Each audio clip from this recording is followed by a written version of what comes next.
dark, and it's hard to see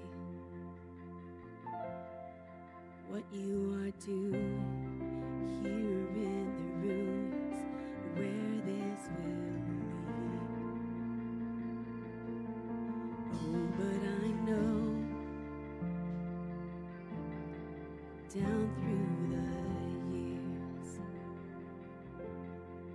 look back on this moment, see your hand on it, and know you were here. And I'll testify of the battles you've won, how you were my portion when there wasn't enough. And I'll testify of the seas that we've crossed, the waters you parted, the waves that I've walked, singing, oh, oh, oh, my God did not fail. Oh, oh, oh, it's the story I'll tell, singing, oh, oh, oh, I know it is well. Oh, oh, oh, it's the story I'll tell. Believing gets hard when options are few, when I can't see what you're doing. I know that you're proving you're the God who comes through. No, but I know that over the years I'll look back on this moment and see your hand on it and know you were here.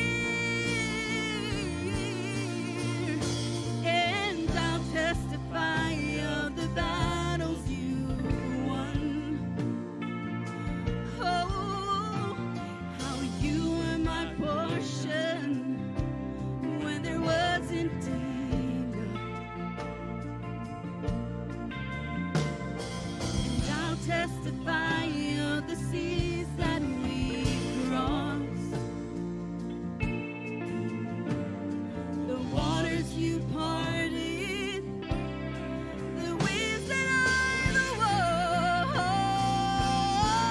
walked, singing, oh, oh, oh, my God did not fail. Singing, oh, oh, oh, it's the story I'll tell. Oh, oh, oh, oh, oh, I know it well. Oh, oh, oh, it's the story I'll tell. All that is left is highest praises. So sing hallelujah to the Rock of Ages.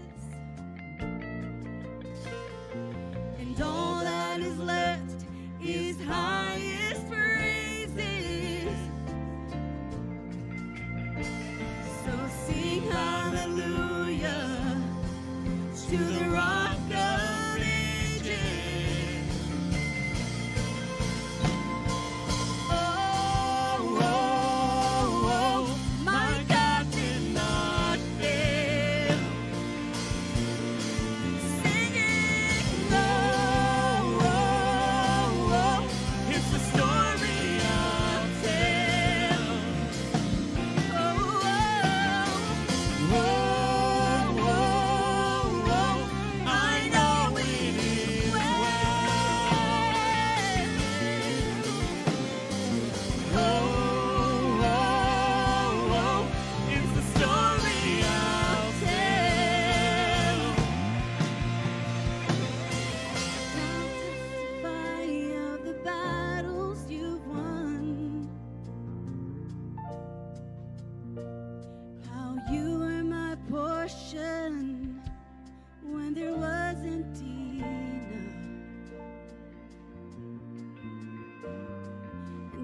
testify of the seas that we've crossed, waters you parted, the waves that I've walked. Can we just sing that together one more time? Oh, oh, oh, my God did not fail. Oh, oh, oh, I know it is well. Oh, oh, oh, my God did not fail. Oh, oh, oh, it's the story I'll tell. You may be seated.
Hello, welcome to Encounter Church. I really wanted that hamster to get that carrot.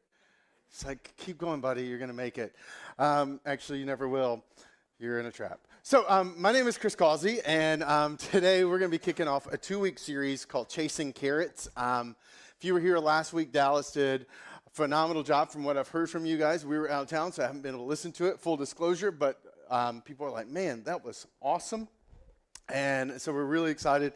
Thank you, Dallas, for closing up, I think, what was a really powerful series called Soul Detox, where we're just looking at some of the things that really get stuck inside of our soul and rob life from us. And so if you missed any of those and you want to catch up, they're all in the Encounter Church app. YouTube and Facebook are all available for you there. What I want to do today is lean in for just 2 weeks and have 2 uncomfortable conversations with you. So if this is your first time to Encounter Church, congratulations. You picked a great day. This is like let's sit down, we need to have a talk. Not really, but it's a little awkward because I want to talk about something that makes us all feel uncomfortable. Good news is if you came today, the really awkward conversation is next week. So this is like the first half of the awkward conversation, so good job. You picked the better of the 2 weeks to show up. Because I think this thing has the power to transform your life and to make an incredible difference. And I know this because I work with human beings, and this is something human beings struggle with. All right? And God has a lot to say about it. So to kick off, I want to tell you about a fairy tale, an actual fairy tale. You see, there is a forest, a national forest in Oregon, that for as long as people can remember, people have been convinced there are fairies that live in this forest. At nighttime, people see the green glow scattered throughout the forest. And it's one of those things that isn't just urban legend, it's somewhat true. There is this strange green glow all throughout the national forest, the can't even say it, National Forest. I can shoot you the name if you really want to know. This Malheur National Forest, massive forest in Oregon, and people were convinced there were fairies. And then scientists started to go in because there was something else happening that had caught the eye and the attention of the forest. It ended up solving both the fairy tale and the problem. You see, they would notice that trees were dying. And they had no clue why the trees were dying. And the trees just didn't die normally. They died really strangely. In fact, they could walk into a section of the forest, and they discovered this pattern. The oldest tree was always the tree in the center of the dead patch. That's the one who'd been dead the longest. And they would go into a concentric circle, and they'd notice that the first ring around that tree were the second oldest, deadest trees, and the second longest, and they concentric circles until they would get to live trees. And they would notice this pattern throughout the forest, and they had no clue what was causing it. So they started to evaluate and analyze. They'd pull the bark off the trees. They would do it. And eventually they kind of realized this is a specific kind of root disease caused by a fungus. Now, what was interesting is that inside of the forest, there is also these. Its kind of colloquial name is humongous fungus. Some people call them the honeypot mushrooms. Right? But they're edible mushrooms that have kind of a sweet taste to them. And they're also scattered throughout the forest. I mean, this is what it looks like if you happen to come across a grove of them. And as they started to evaluate the trees, they started to notice something. Every one of the trees they searched, no matter which tree they searched in the forest, they all came back with the same DNA and the fungus, which is not possible. You don't expect to find DNA from a fungus over here and find the exact same DNA from another fungus 4 miles away. Because that would make something really, really big. And living organisms aren't 4 miles wide. But it turns out, as they kept digging in, that they had accidentally discovered one of the largest living organisms on planet Earth. Not just the largest, also the oldest living organism on planet Earth. Turns out the humongous fungus, this is just the fruit of the roots that are growing throughout the national forest in Oregon. It's about 4 square miles in its size. It weighs about 10 tons, which I recognize is a hard thing to wrap our minds around. This also weighs 10 tons, a military tank. So this humongous fungus is about 4 square miles wide, large, kind of in its coverage, weighs about the size of a tank, and is estimated to be somewhere between 3,000 to 8,000 years old. One organism, sending its shoots and roots scattered throughout this park, slowly eating and killing the trees in the national forest. It's amazing. So one, you're welcome. I just gave you your Jeopardy answer if you ever make it on there. But two, I just gave you, I think, a picture of why this topic that we're going to lean into over the next 2 weeks is so important. Because this topic is just like that fungus. It's insidious, and it affects every area of our lives. In fact, if I was to sit down with you as a couple coming in for counseling or maybe even premarital counseling, about 50% of you, about 50% of you, if we identify the core problem in your marriage, it's going to be this problem. If we identify a problem that you have in your life, regardless of your romantic status right now, 50% of you, this is going to be your chief problem. And it's the problem of money. Now, that is an awkward conversation, right? Because we love and we hate money. We love having it, but we hate what happens when we don't manage it. We hate the stress it creates. We hate the pressure it brings into our lives when we don't do it well. But I would argue that money is probably one of the most adulting things that we do. Right? I mean, that's kind of a hallmark of stepping into adulthood, is finally, you're living off your own money. And because as a church, we are so intentional about being transparent, you can relax because I'm not trying to ask you for money today. Okay? Now, if you want to give us money, we will take it. But you can take your hands off your wallet, off your checkbook, off the app, or whatever. This isn't about the church wanting your money. Because unfortunately, some people have a view of religious organizations, and that's all they want. But God's interest in money is not what he wants from you. It's what he wants to do for you and through you. And this is a huge thing that has to happen internally. Now, heads up, next week I will be talking about money, and I will be challenging you to transform and change the way you live your life financially. And it will be uncomfortable, and it will radically shape and change how some of you may see money for the rest of your life. But what I do know is it can transform not just your life, but the lives of people around you if you get next week's message. But, full disclosure, if you come, you will be asked for money. You will be asked to transform the way you think about money, and in the process, start to transform the world, because God has, I think, front-loaded a lot of the change he wants to do in the world by putting the change in us to be a part of it with him. But that's next week, all right? So you can relax. That's just next week. So if the numbers drop, I'm not going to take that as anything outside of it's just Memorial Day weekend. All right, so why do I want to talk about this? Because God had a lot to say about money. Because he recognized that one of the chief struggles we have in our lives, one of the chief marital struggles we have in our lives, is around the area of finances. And it's really tempting to jump to the things that we should do. But what we're going to find today is, and I'm going to walk you through just 3 passages. And this will be all of 2 weeks. The entirety of 2 weeks is just looking at 3 passages.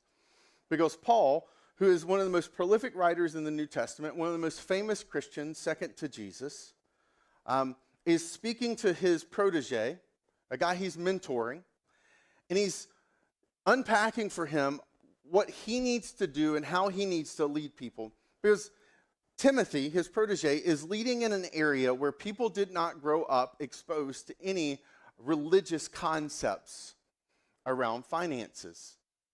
So most of us, without even realizing, have been shaped by the Judeo-Christian financial structures and thought processes. And Christianity originally was an extension of Judaism.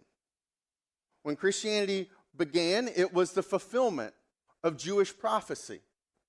And so Paul was one of the most brightest Jewish scholars on planet Earth at the time. And so as he's going about teaching and preaching and helping people understand who Jesus is and how to follow him, one of the things that he could take for granted in a lot of the areas around Jerusalem and Israel were people's Jewish knowledge. But as Christianity expanded beyond the scope of where Judaism had presence, there began to be a tension, because you could no longer rely on people knowing Judaism to explain Christianity. And Timothy is in a place where most people there do not have an understanding of Judaism. And so Paul's helping Timothy understand how to best teach people what it looks like to follow Jesus without having the prior knowledge of Judaism. It's kind of like in college, how you have prerequisites before you can take certain courses. And up until this point, and in the spread of Christianity, Judaism had been a prerequisite to understanding the Christian faith. And Paul says, Timothy, you're in a place where that's not the case. So I want to help you help them. And the reason this is so helpful for us is because Paul actually spends a little bit of time explaining the why behind the what, and giving us today and them almost 2,000 years ago a better picture around finances. He says this to Timothy: command those who are rich in this present world not to be arrogant, nor to put their hope in wealth, which is so uncertain, but to put their hope in God, who richly provides us with everything for our enjoyment. He then continues, command them to do good, to be rich in good deeds, to be generous and willing to share.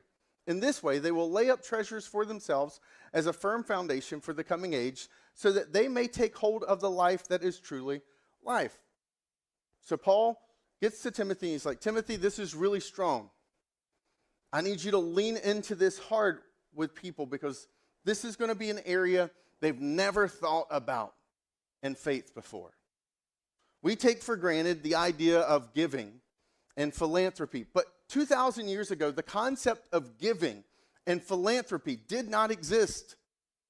If you had an offering, it was transactional. You were giving to gods or to a god because you either had done something you needed to pay for, or you were giving him or her or it something so that you could get something else in exchange. It was all transactional. And Paul comes along and says, the Christian faith has a whole different view of money. Because if you're going to follow Jesus, he's going to take you into every single area of your life and transform it. And money is one of those places that starts to transform as you follow Jesus. And it's not transactional.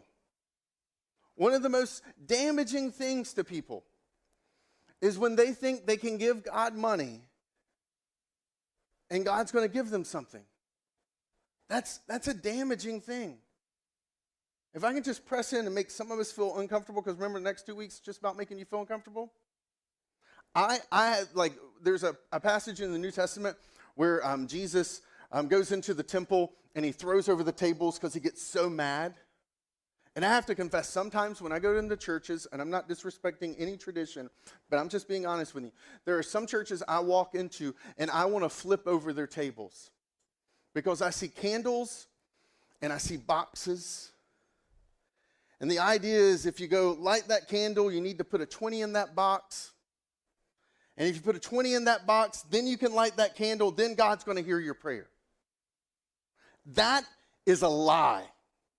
That is transactional, and that is the antithesis of what Christian generosity is. God does not care about our cotton, linen, top secret blend, or our 256 level encryption, whatever. He doesn't care about our money. He cares about our heart, and what he understands is one of the best ways to get fully into your heart and change your life is through your wallet. And so if you've ever walked into a church and you've seen that and you're like, wait, God, I need to pay God money for him to hear my prayer. No, you are exactly right. That is stupid. God does not need your $20 bill. That is the dumbest thing on planet Earth. If God only tunes into you when you give him money, because God is not into transactional exchanges. He's into transformation. Sorry, that's my little soapbox. I get fired up about that. Because it's so much better than that. God's ideas of money is so much better. He wants freedom for you. And he wants freedom to flow through you. And how does Paul begin to unpack this? He does something that is really, really interesting. He tells Timothy not to tell them what to do first. He tells Timothy to change the way they think about money. See, most of us never think about how we think about money. We never sit down and say, oh, what's my views on money? We have money, we spend it, or we need money and we don't have it and we go borrow it. We don't think about how we think about money. And Paul does this genius thing of telling Timothy, the starting point is not to tell them to do something. The starting point is to help them understand a new way of thinking about money. To help them detach from the old ways, the old thoughts they have about money. Which is why he says, command those who are rich in this present world not to be arrogant, nor to put their hope in wealth. That's both thought life. That's beliefs. Paul approaches money and the conversation around money, not at the behavioral level, but at the belief level. And why does he do that first? Is because Paul, because of the wisdom of God, understands that smart people do dumb things with money all the time. Right? If we could sit around the table and we were honest with each other, we all have a dumb story of what we have done with money before. We all have a dumb story of what we spent money on or what we borrowed money for. And we're all smart people. We all know this. The problem isn't the behaviors. The problem is at the belief level. It's not an intelligence thing. It's a belief thing. And that's where Paul starts. He's saying, hey, why? I think Paul understood that most of us have never thought about what we think about when we think about money, because most of us forget that we have a default around money. And that default around money was something that we caught from our parents, or maybe we were lucky and we got taught it from our parents. But maybe you grew up in a house that was really poor, and you watched your parents stress out about money. You watched your household lament and feel the weight, and you're like, I'm never going to have that, never going to do that. Or maybe you watched someone squander money in gambling, and you were like, I'm never going to live that way. And you just reacted to something you saw. You internalized a set of beliefs. And Paul is saying to us, hey, look, I know you caught a lot of things, but Timothy, you're going to have to teach them some new things. So he says, command those who are rich in this present world not to be arrogant, not to put their hope. And while I was studying for this message, I came across this interesting research that actually showed that people spend reimbursements from their work differently than their salary. People treat reimbursements, in this financial study that was done, people tend to treat reimbursements like it's free money that they've been given. Right? But we all understand a reimbursement is money you've already spent and that you're getting repaid for, right? And what they found was not just reimbursements, but people treated bonuses differently. Any kind of small windfall, tax refunds. What is tax refund? We give the government some of our money, and then they give it back to us. That's what a tax refund is. And what they found is in all three of those camps, people spend that money differently than how they spend what they make in their wages. And not only that, they spend it multiple times. They'll be like, oh, I got that reimbursement. And that they found that people spend that reimbursement over here, and then they'll spend that reimbursement over here. Because why? They have a different thought process about reimbursement. This is what I mean when I say smart people do dumb things with money all the time. Because it's literally somebody is giving us back the money we've already spent. And so Paul, without ever having to read a study about how you and I would handle reimbursements for travel or for gas, understands this is a tendency that we all have. And so he leans into this way of thinking to help us change the way we think about money. And most of us have never thought about how we think about money, and so it's hard to get there. And so one of the ways that you can kind of back in to that is with this question. If you're being honest, this is not for discussion. This is not for you to lean over and answer someone else's answers. Hey, I want to tell you how you manage money. But if you want to understand some of your thinking about money, what do you do when it comes to managing money?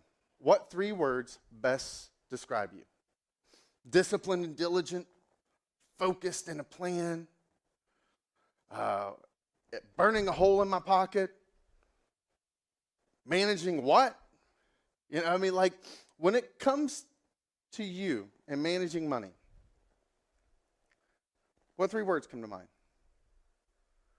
And just in case, because Paul said earlier, command those who are rich, that you think this has nothing to do with you, because rich is something you're not. Because if you had more money, then you would be rich. Let me tell you what the people who were rich in his, if you were really, really like the top 0.1% of the world, you had access to water. Running water. Now, if you do not have access to running water, congratulations, you are in the camp that he's not speaking to. But if you have access to running water, if you have access to food that is more than just the food in front of you for your next meal, but if you actually have food that you're not even planning on eating today, then you're in the 0.1% category of what wealthy was that he's talking to. So all of us, Paul would lump us into the wealth category. Now, that's not even getting into the fact that if you ever actually travel the world, you'll notice that like a vast majority of this planet does not live like us. That it's been estimated that 3 billion people live on less than $700, $800 a year in salary. And I know the economist in the room will kind of nitpick at that, and there are some justifications that you definitely argue around it, but none of us, with our intellectualizing, will ever stand in a village in a third world country and actually argue that we're not wealthy compared to them. I've sat in, slept in poor places without running water around the globe in humanitarian kind of stints that I've done, and I've seen what poverty looks like. And all of us are rich. And so Paul is saying to all of us, how do you think about what you think about? What do you think about when you think about money? And specifically, how do you manage it? Now that you have your 3 words, I want to give you some very practical things as we wrap up today, just to help you kind of understand that Paul starts with beliefs, but he doesn't end there. Beliefs always have downstream effects, right? If you believe that you are unloved, if you believe you're not worthy of affection, then you will behave differently. I mean, one of the saddest things, I remember growing up, and then my wife was a school teacher, and periodically she would have these kids who would just say the words, "I'm just a bad kid." And you just wanted to kind of like hug them and to say, "No, you're not a bad kid. You don't understand. You are not a bad kid." And the reason, like my wife would just come home broken from these kids who were wrestling through issues is because she understood if they started believing they were bad kids, they would start behaving like they were bad kids. But kids who understood that they actually weren't bad, but they've done some things that some people could consider bad, but that's not really who they are, she would watch them transform. And when she left her last job, the principal actually confessed to her, "Hey, we actually put the kids in your class that the other teachers had written off because we knew you wouldn't do that." And that she would tell me stories about kids' lives who were being changed over the course of a year and them being in a room. And the main reason was for the first time they were given permission to not believe they were bad kids. And so they started behaving differently. And this is why Paul starts with belief, because if you believe something, you will behave it. Every single time. And in the area of our finances, because we haven't done the work of unpacking what we believe, we just keep behaving the same way. Most of us do not have new money problems. We have the same money problems in new places. And so we're like, "Oh, I got this financial issue." It's probably the same financial issue you've had for the last 10 or 15 years. It's just a new context. But same belief. And it's worth unrooting it. And so part of this, I want to share some of my own personal junk struggles with you, because I think this is helpful. And as I've worked through this and unpacked it, but what Paul, as he's unpacked that passage, right, command those who are rich in this present age, and he has this interesting statement that this come from God for your enjoyment.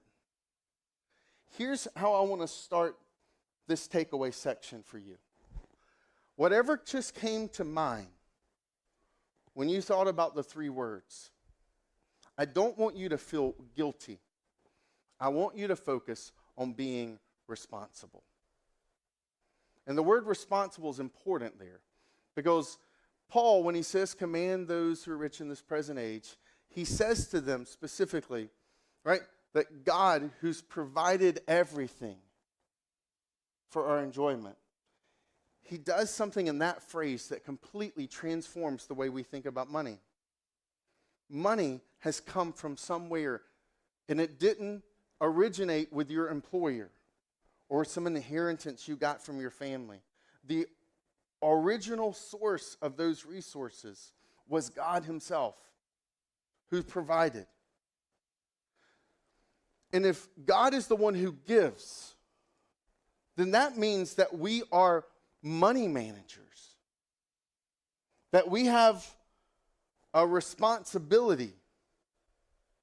We need to be mindful about how we're responding to what God has given us. So, in effect, we're all money managers. So how do we become better money managers? And I think some of the downstream things that kind of started to come to mind as I was working through this passage, and perhaps maybe some of these will be relevant for some of you as you unpacked your 3 words. And if they're not relevant for you now, they're at least they give you language to articulate them to people you're influencing and to people you're leading in your household and beyond. And so one of them is choose your pain. This is one of the takeaways that as I was processing through this passage, I was like, oh my goodness. Money management, in some ways, is pain management. Right? Here's what I mean.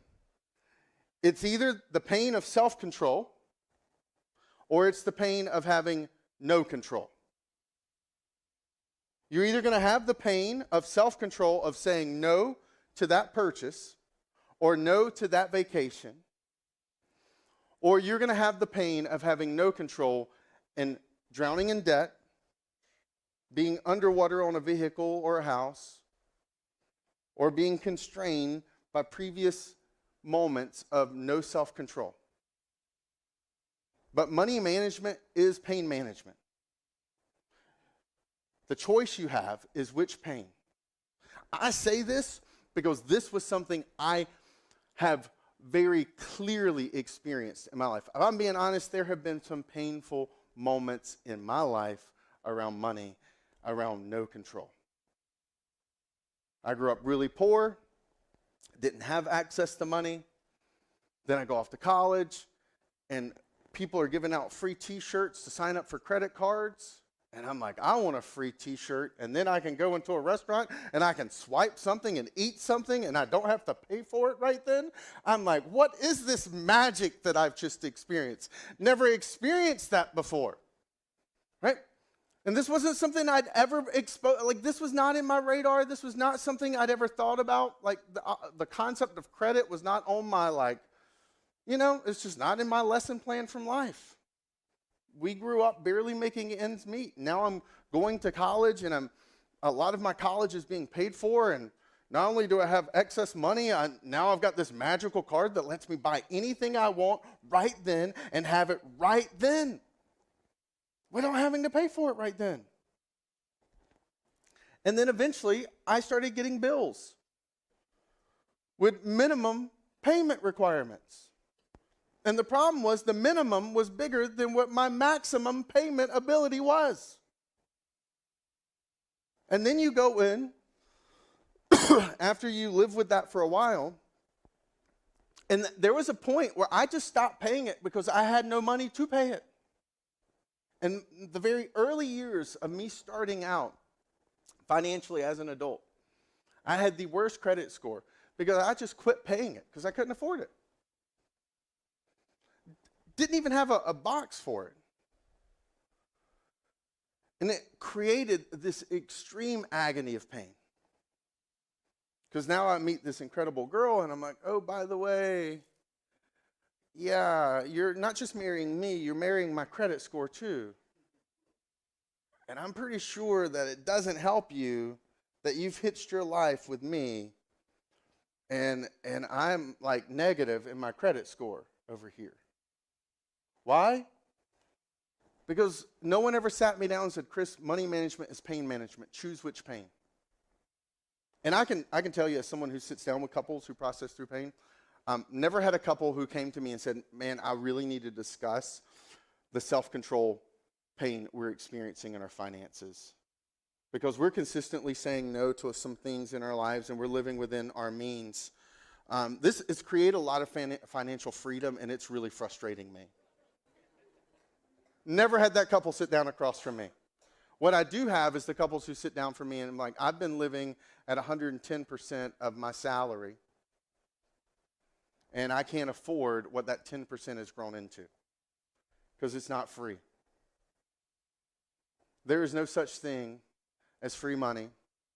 And we live in a culture right now where inflation is driving up prices, where greed is driving up prices under the guise of inflation. And on top of that, retailers are trying to figure out how to make more money to squeeze out more profits because the stock market has kind of been a dumpster fire recently. And so a lot of retailers, and this is something that Mark Fasella and I have talked about recently, and then he kind of pointed it out to me and I started looking into it. And it turns out that one of the biggest trends right now in retail is the buy now, pay later. And that has shrunk down to smaller and smaller quantities. You can buy something from Starbucks on your American Express card, and you can plan how you're going to pay it back. Buy now, pay. I mean, it is in every single retailer. They're rolling it out aggressively. So we're surrounded by money traps all the time. And this is something that I think is so critical. You will either have the pain of self-control, or you will have the pain of no control. You choose which one you want. And God wants for you freedom.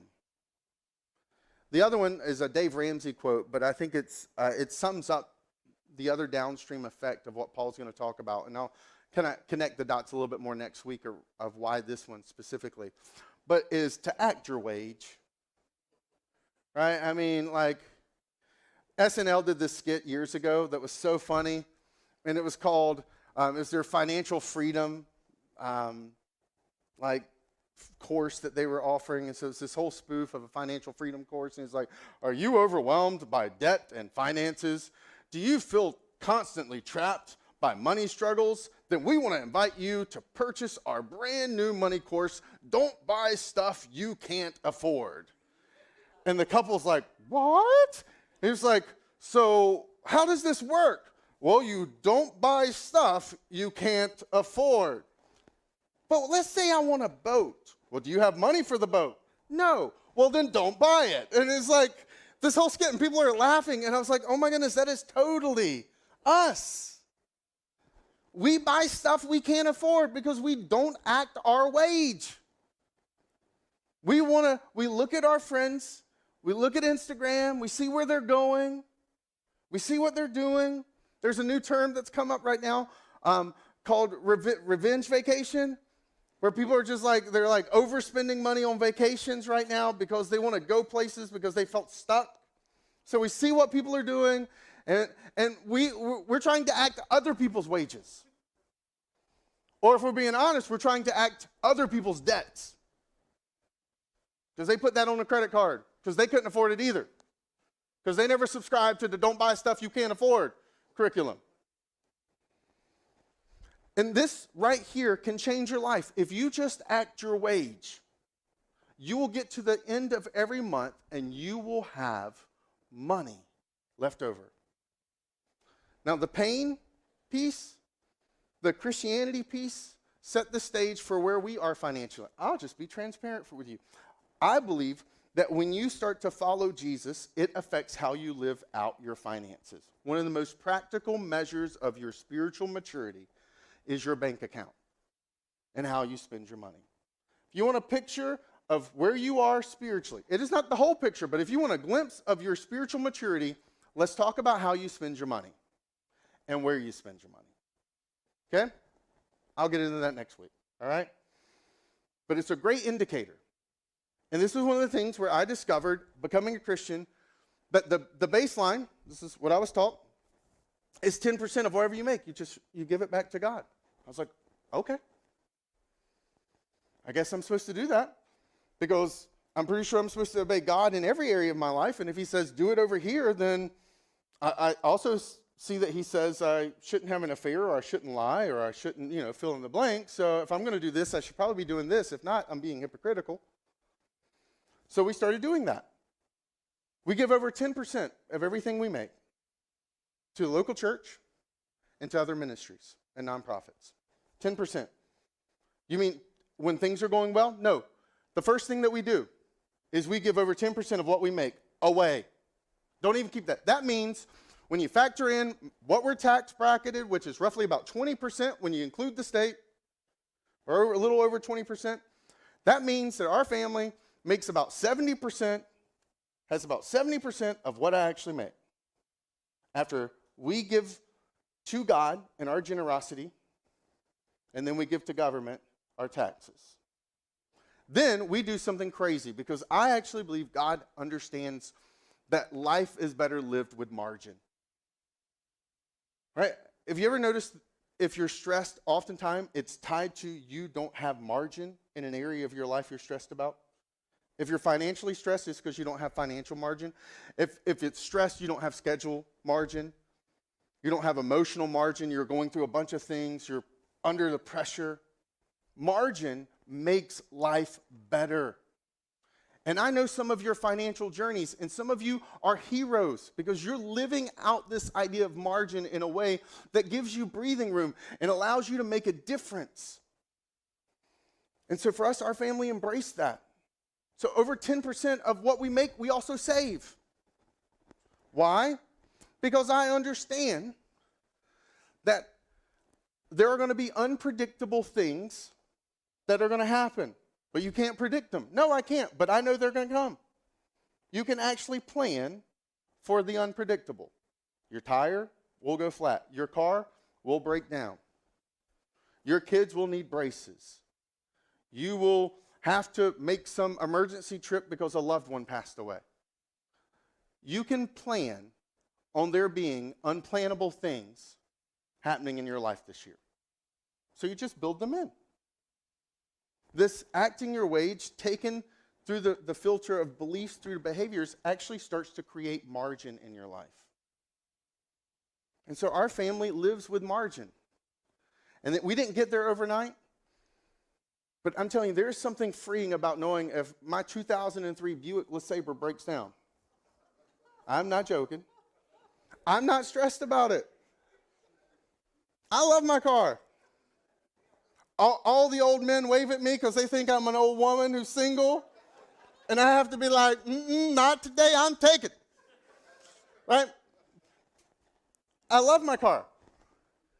Why do I have a 2003 Buick LeSabre? Well, it's because I recognize I have to say no to some things. And one of the things that we've chosen to say no to, this is just personal, but this also comes out of acting my wage, is that we choose to say no to certain things in our lives that we would love to have. My dream car is a Tesla. So if you want to give me a Tesla, I'll take it. Okay? That's my dream car. But until then, it's a 2003 Buick LeSabre.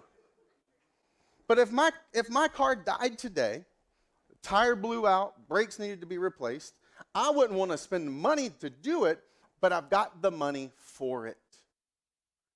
And one of the best things you could ever do is just create a little bit of margin. Maybe it feels overwhelming to, man, Chris, you're telling me your family lives on about 60% of what you make? Yes. But we didn't get there overnight. It's progress. You work towards that. You create that emergency fund. You create that space so that life doesn't have to keep surprising you. About 60% of Americans, well, one of the terrifying things during the pandemic, it was like, I think 2/3 of businesses only had enough cash flow to make it 1 month. I mean, so many of us live with so little margin that just creating a little bit of family margin in your life could transform your life. Instead of spending your tax return on a vacation, put it in savings to prepare for the unpreparable. And you'll sleep better. Because you either will tell your money where to go or you'll wonder where it went. Right? You're either going to tell your money where to go or you're going to get to the end of the month and you're going to wonder where it went. Like, wait a second, where did my check go?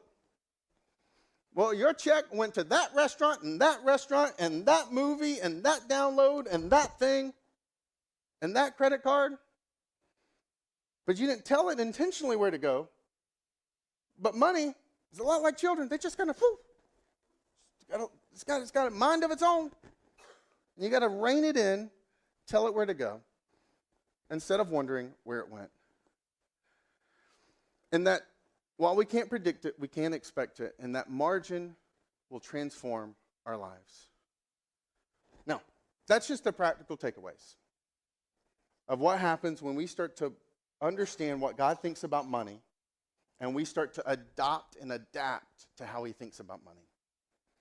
And one of the most powerful things you can ever do to your life, in your life, is to move towards God's ways and start to act your wages. Because Paul reminds us at the end that wealth is so uncertain. Money is so shaky. I keep 3 things in my backpack at all times. It's really random. I'll tell you about the other 2 next week, but one of them is this. This is always in my backpack. This is a Roman coin. And this was a Roman coin roughly around the same time period as Jesus' ministry. And if you were a Roman soldier, you worked for about 6 hours to get this coin. 6 hours. So when I hold this coin, I'm holding about 6 hours of a Roman soldier's life in the palm of my hand. He would spend his time to get this. Now, if my car broke down today and I walked in and said, hey, what can this get me for a Buick LeSabre? They would laugh at me. First about the Buick LeSabre, and then about the fact that I'm holding up a Roman coin. Because this is worth nothing. This does not buy anything. And yet, you could have been robbed, your life could have been taken in the first century because of this thing. And what Paul understood about money is that there's ultimately, it is a temporary means. It is not the permanent end. And when money becomes our permanent end, we will sacrifice things in the end because of it. But when money is a temporary means, it's a tool, then we start to understand God's way of thinking. Money is congealed life. You've exchanged your time, your talents, your thought processes, your diligence, your education. You've exchanged it for this stuff. And when you spend your money, you're spending your life.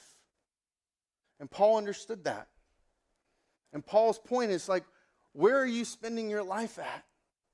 How are you spending your life? And is it worth it in the end?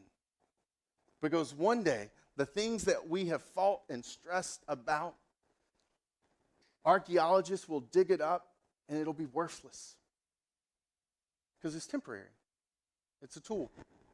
And I keep this in my backpack to remind me. So when I have phone calls, and I get phone calls from other churches saying, hey, you want to come and pastor and we'll pay you more? A lot less stress. Or when I'm talking to a friend of mine who does executive coaching, he was like, dude, you would kill it.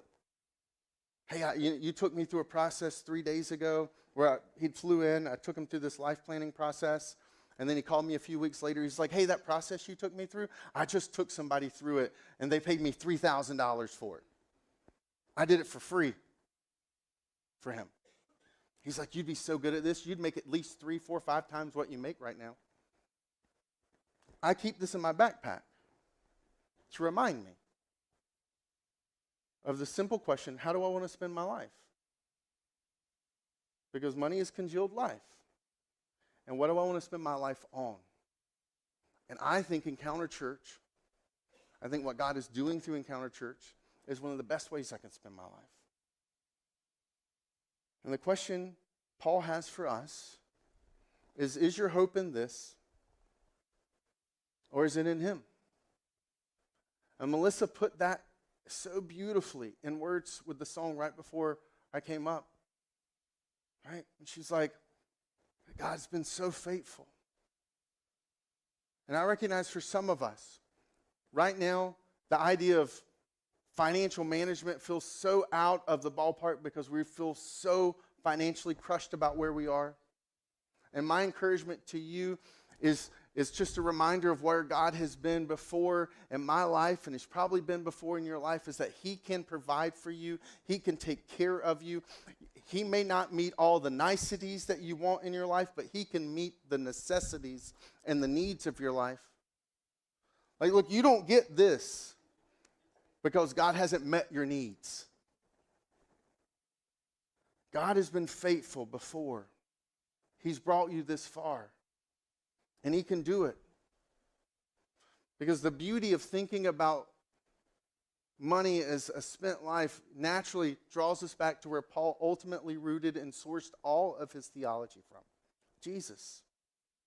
And what did Jesus do on a cross? Outside of Jerusalem almost 2,000 years ago. He spent his life completely, fully, for what? For you and for me. He spent his life to purchase us, to redeem us, to restore us. So if the God who spent his life on you, if that's what he did, surely that same God can provide for you. That he's worthy of our lives too. Let's pray. Jesus, thank you. Thank you for your grace and your mercy. I pray that you would give us wisdom, discernment in this area of finances, that you would help us to move towards freedom, that you'd help us to act our wage, that you would help us to intentionally choose the right pain of money management. God, that you would give us fresh vision for our finances in our lives. And thank you that you're a God who cares about our whole life. Not a transactional God who's only interested in us when we give you something, but that you're a God who gave something first for us to be transformed. And so may you meet us in the final minutes that we have together. May you inspire and lead us, Holy Spirit, into new, fresh financial practices in our lives. And it's in your name, Jesus, I pray.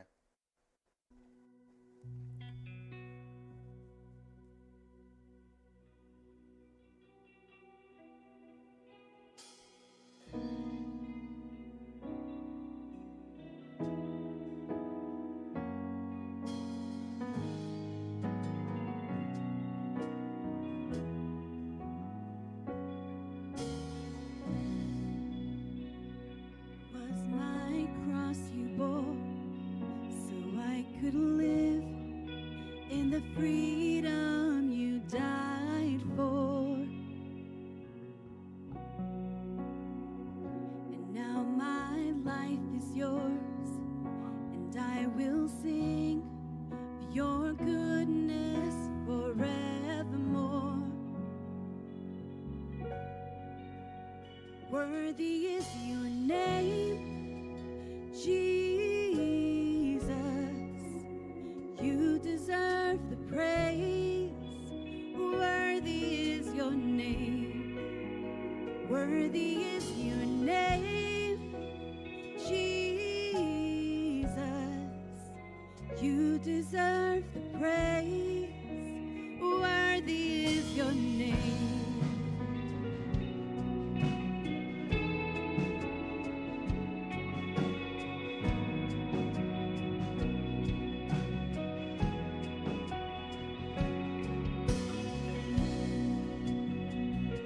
Now my shame is gone.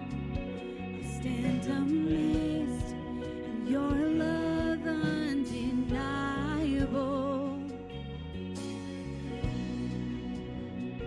Your grace goes on, and I will sing of your goodness forevermore.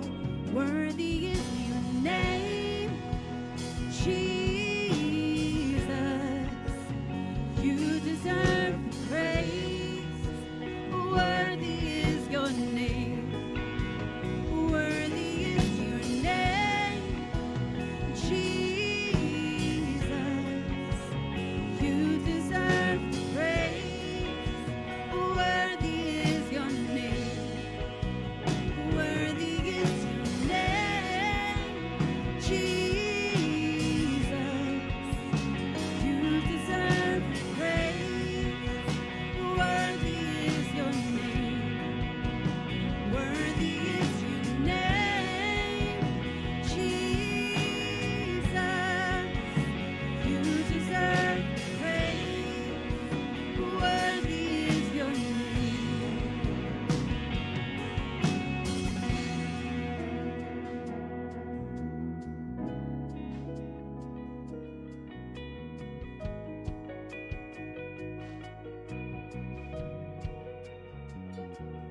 Be exalted now in the heavens as your glory fills this place. You alone deserve our praise. You're the name above all names. Be exalted now in the heavens as your glory fills this place. You alone deserve our praise. You're the name above all names. Be exalted now in the heavens as your glory fills this place. You alone deserve our praise. You're the name above all names. Be exalted now in the heavens as your glory fills this place. You alone deserve our praise. You're the name above all